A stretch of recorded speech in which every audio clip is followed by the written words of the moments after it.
the other side of his door. Yami thought deeply about that.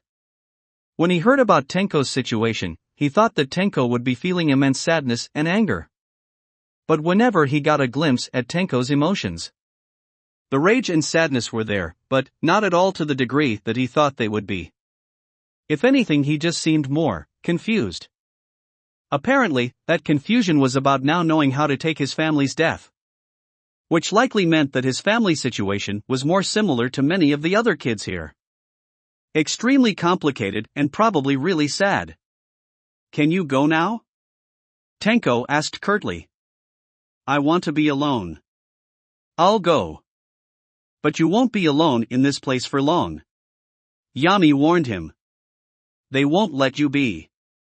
So try to be ready.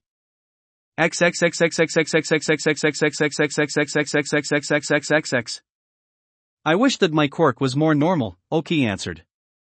No insane hunger, no weird voices, no worrying about having to hurt people.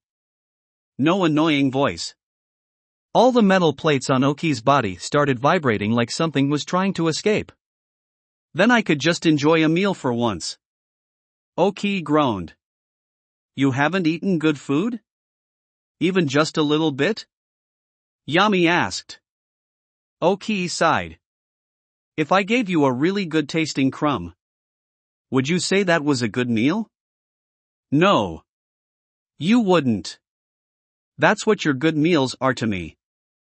A whole cake is pretty much just a crumb to me. Even if it tastes good, I don't feel satisfied at all. Then I just have to stuff my face with a bunch of terrible food to keep me from getting hungry. Yami jotted that down.